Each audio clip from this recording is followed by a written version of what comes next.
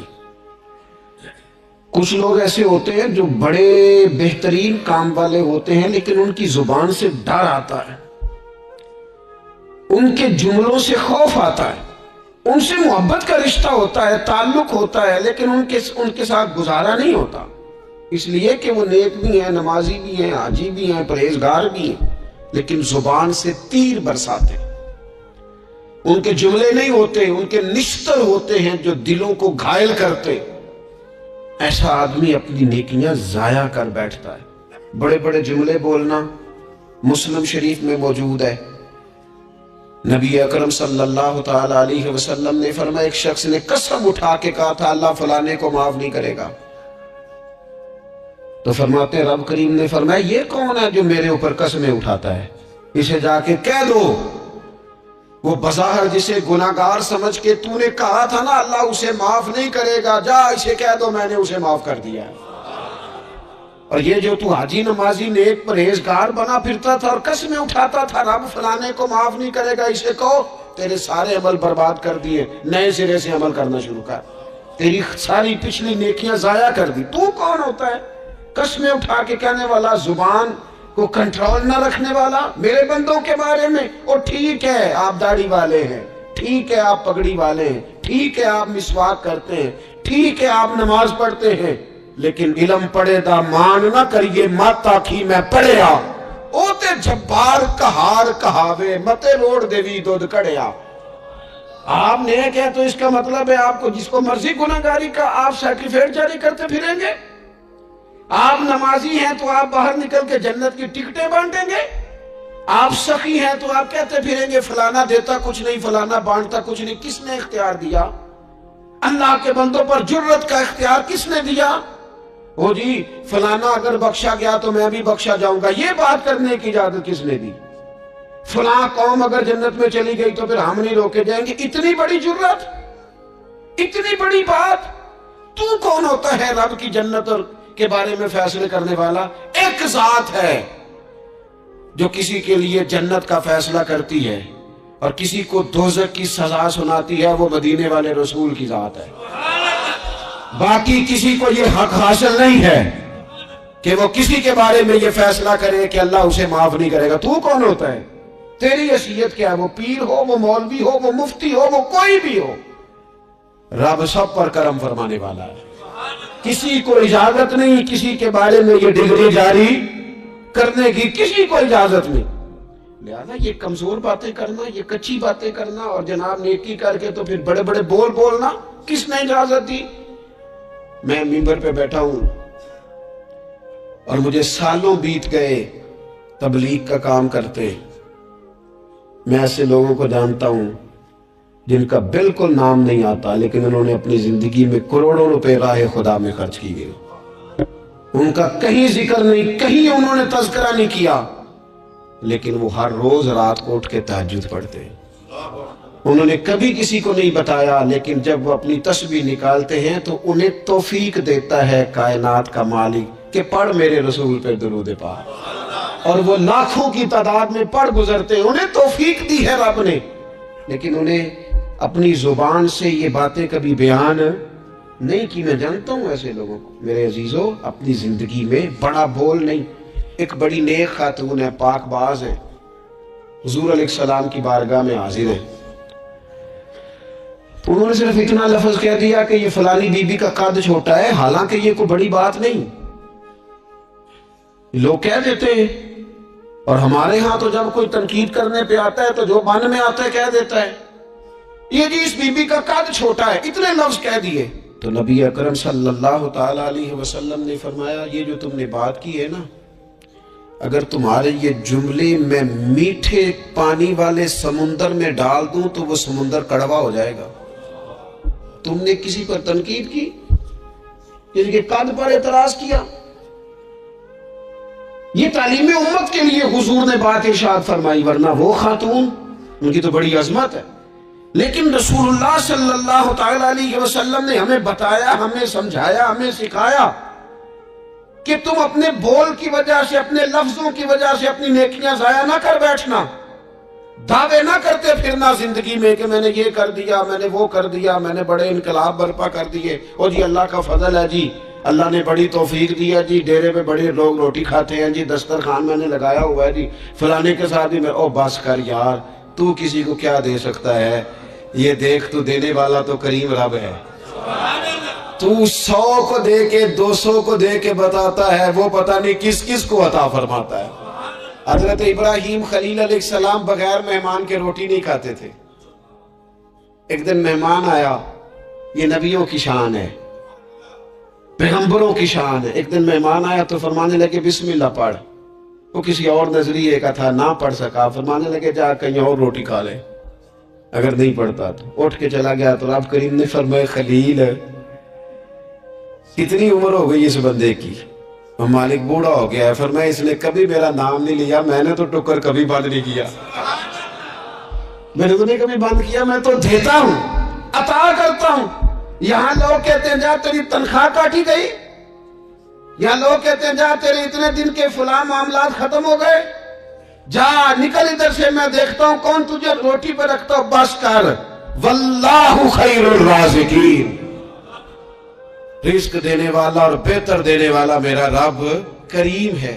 اس لیے بڑے جملے نہیں. میرے نبی اکرم صلی اللہ تعالی علیہ وسلم نے فرمایا بے شک بڑے بول اور بری عادتیں تمہارے نیک اعمال کو اس طرح بگاڑ دیتی ہیں جس طرح سرکہ شہد کو بگاڑ دیتا ہے.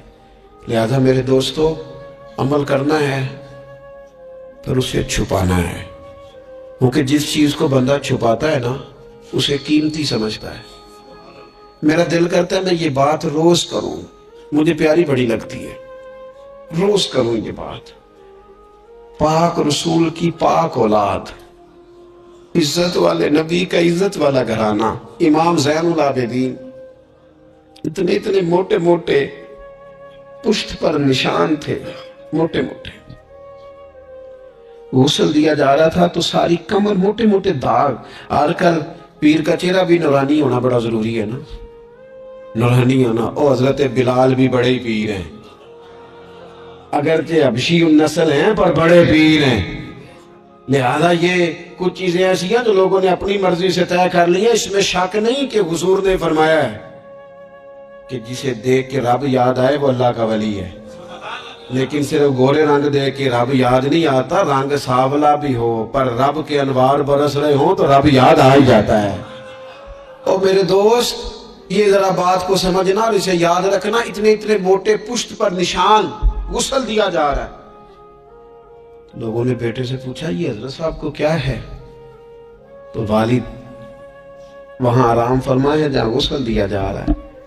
تو امام باقر رو پڑے، کہنے لگے میرے ابا جی نا اپنی پشت پر تھیلے رکھ کے نا اناج کے. کس کی بات کر رہا ہوں؟ حسین ابن علی کے بیٹے، کربلا میں بچنے والے میرے امام کے ایک صاحبزادے پشت پر بوریاں رکھ کے غریبوں کے گھروں میں پہنچا کے آتے. وہ صاحبزادہ صاحب آپ کہاں ہوتے تھے؟ فرماتے میں کہتا تھا میں نہ دے آؤں. فرماتے تھے نہیں، اگر تو دینے جائے گا اس غریب کا مجھے نام بھی بتانا پڑے گا جس کو میں لنگر دیتا ہوں. یہ میرا اور میرے رب کا راز ہے. میں اس ماڑے بندے کو رسوا کر دوں جس کی صرف بیٹی نہیں بیٹی ہے، اسے رسوا کر دوں جو بیچارہ. فرمایا وہ مجھے بتاتے نہیں تھے، بڑھاپے تک پشت پر بوجھ رکھ کے انہوں نے نبی پاک کی امت کے گھروں تک پہنچایا ہے. میرے اسا فرمایا کرتے تھے کسی کی بیٹی کی شادی کرانی ہے پھر خود نہیں شادی پہ جانا. حضور کیوں؟ فرمانے لگے بچی کا باپ تو موسم کے پیچھے ہی بھاگتا رہے گا، خود نہ جانا، بس ٹھیک ہے پیچھے پیچھے رہنا، سامنے نہ آنا، پیچھے. میرے دوست کبھی بھی کوئی بڑا بول نہیں، اس سے نیکیاں. اور پھر ایک اور بات، دل اگر صاف نہ ہو تو بھی مالک نیکیاں قبول نہیں کرتا. پاک ہوئے تے پاک ہی ملدا ہی تے بنا پاکوں پاک نہیں ملدا. اے سارے وجود دے دھون دے نالوں اکو تولا ٹکڑا دل دا. یہ جو پاکیزگی ہے نا دل کی، یہ نہ ہو تب بھی نیک اعمال اس کی بارگاہ میں قبول نہیں ہوتے۔ نیک اعمال کی قبولیت کے لیے دل کا صاف ہونا، کشادہ ہونا، کھلا ہونا، یہ بھی ضروری ہے۔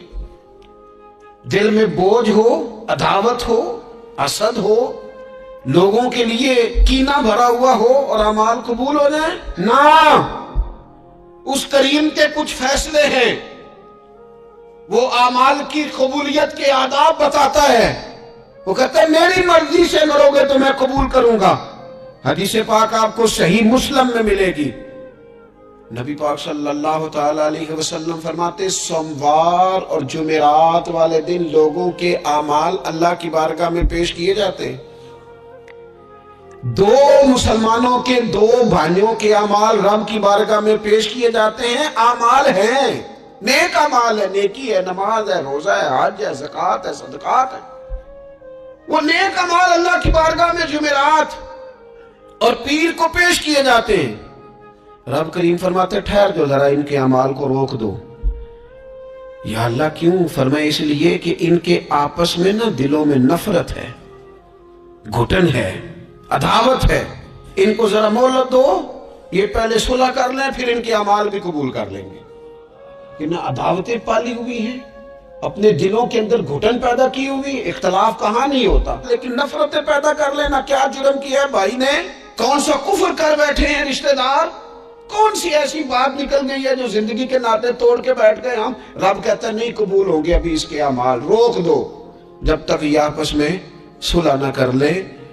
مسجد میں بھی پابندی سے آؤ، فجر کی جماعت بھی نہیں چھوٹنی چاہیے، جمعے والے دن بھی وقت پہ آؤ، لیکن اگر قبولیت کرانی ہے تو 20 منٹ نکال کے نا اس رشتہ دار کے گھر بھی چلے جاؤ جس سے ناراضگی چل رہی ہے۔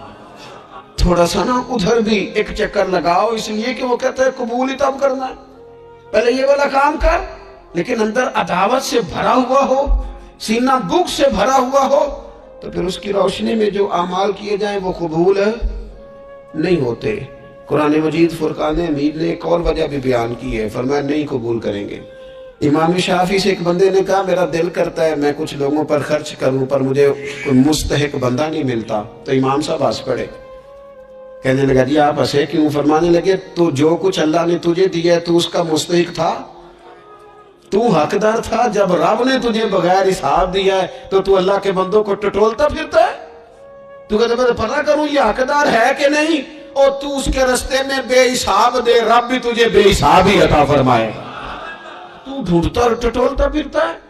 قرآن مجید نے کہا بڑے بڑے صدقے دینے والوں، خیرات کرنے والوں، اللہ کے رستے میں خرچ کرنے والوں، ایک بات کا خیال رکھنا، تم نے دیا بندے کو ہے پر دیا ہے اللہ کی راہ میں، اللہ کی رضا کے لیے۔ یا ایھا الذین آمنوا لا تبطلوا صدقاتکم بالمن والعذا، اے ایمان والو اپنے صدقے ضائع نہ کر لینا۔ اور یہ قرآن مجید کے لفظ ہیں، کس طرح؟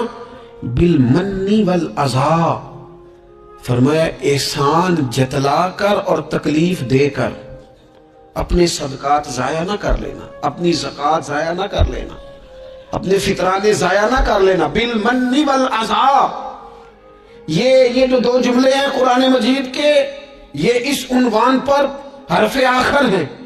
جب بندہ کسی کو احسان جتلا دیتا ہے تو تکلیف خود بخود ہو جاتی ہے۔ بالمن والعذا، تم نہ احسان جتلا کر والعذا اور تکلیف دے کر اپنے صدقات کو ضائع نہ کر لینا، احسان نہ جتلانا۔ تمہارے صدر الشریعہ بدر الطریقہ مولانا امجد علی صاحب اعظمی رحمۃ اللہ نے لکھا ہے اگر تمہارے بھائی علیحدہ ہے اور وہ کمزور ہو گیا، اسے زکوٰۃ لگتی ہے، بہن غریب نہیں ہے، ماڑی ہے، اسے زکوٰۃ لگتی ہے۔ ماموں میں، چاچوؤں میں، ادھر ادھر، اگر کوئی غریب ہے قریبیوں میں اور مستحق ہے زکوٰۃ کا تو فرماتے ہیں اسے بتاؤ نا کہ میں تمہیں زکوٰۃ دے رہا ہوں، اس کے گھر جاؤ، اسے کہنا یہ میری طرف سے بچوں کے کپڑے لے لینا، اسے کہنا یہ پیسے میری طرف سے بچوں کی عیدی ہے، مٹھائی کا کہہ کے دے آؤ، اسے بتانا نہ، کیوں کہ اسے تکلیف ہوگی۔ احسان جتلا کر تکلیف نہ دو، ماڑا تو پہلے بڑی تکلیف میں، غریبی نے تو بذات خود بڑی آزمائش پیدا کر دی ہے۔ سب روگاں دا روگ محمد جس دا نام غریبی، ایک کانڈ بلا کے لنگ جاندے نہیں، رشتے دار قریبی، یہ تو بذات خود ایک آزمائش ہے۔ مزید تکلیف نہ دو کسی کو، احسان جتلاتے ہو، بتاتے ہو، فوٹو بازی کرتے ہو، دعوے کرتے پھرتے ہو۔ سنیں، صحیح مسلم میں حدیث ہے، نبی اکرم صلی اللہ تعالی علیہ وسلم نے اتنا سخت حکم بیان فرمایا، حضور فرمانے لگے اللہ تعالیٰ قیامت کے دن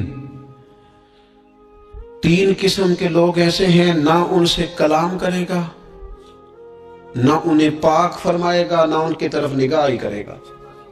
یا رسول اللہ صلی اللہ تعالی وسلم جلدی بتائیے یہ کون ہے؟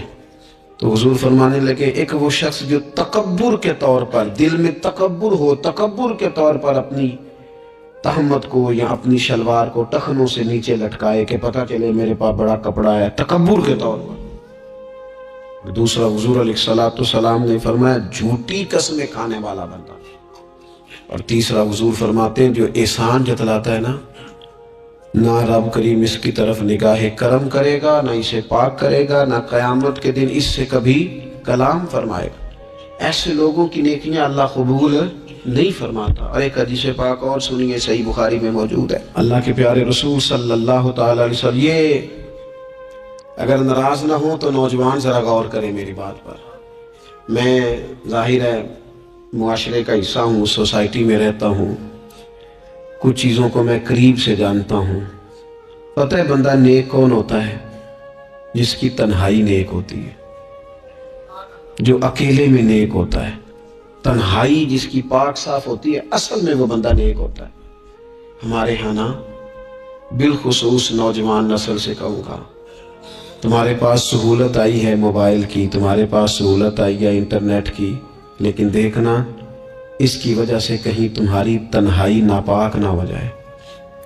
دیکھنا اس کی وجہ سے کہیں تمہارا وہ اکیلے میں جو تمہارا رب رسول سے رشتہ جڑنا چاہیے تھا، سجدے کا نور ہونا چاہیے تھا، اچھی منصوبہ بندی کرنی چاہیے تھی، وہ میلا کچیلا نہ ہو جائے۔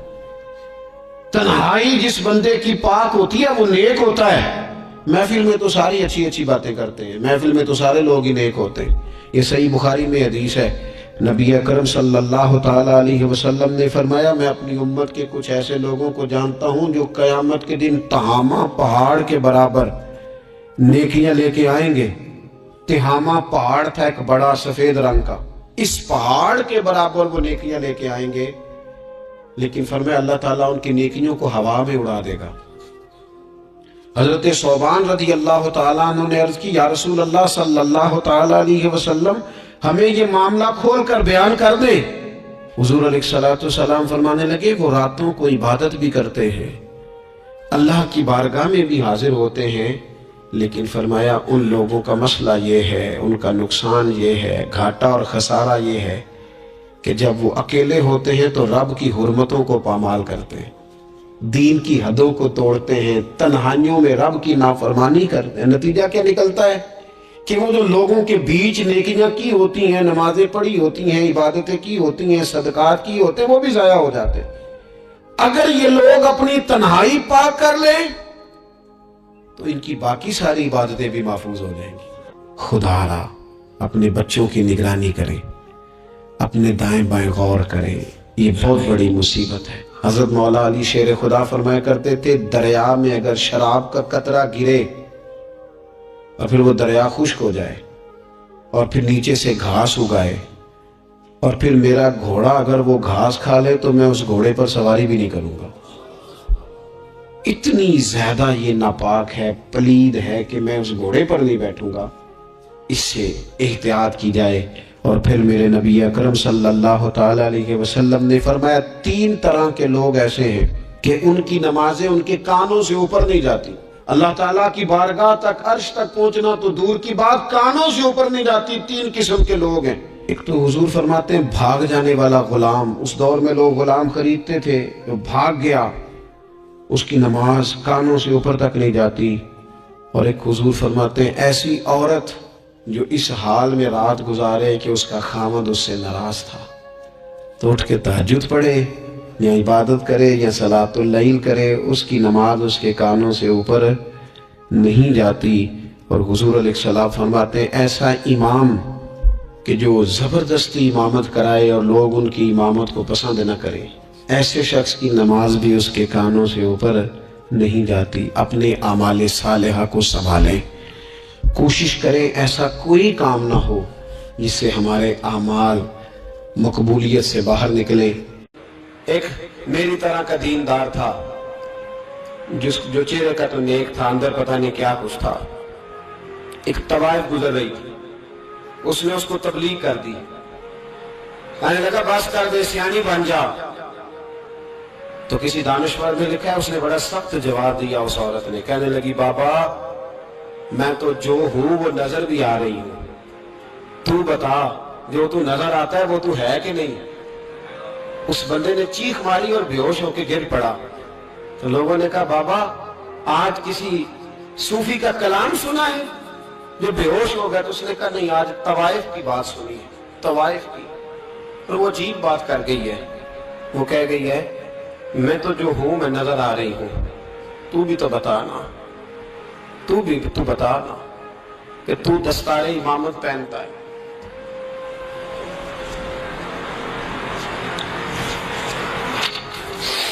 تو بتا تو جو کہلاتا ہے تو وہ ہے کہ نہیں؟ یہ وقال الانسان ما لہا، یہ راز قیامت میں کھلے گا۔ ہم جو کچھ بتا رہے ہیں نا اپنی زبانوں سے، ہمیں اپنے گناہوں کا احساس ہونا چاہیے۔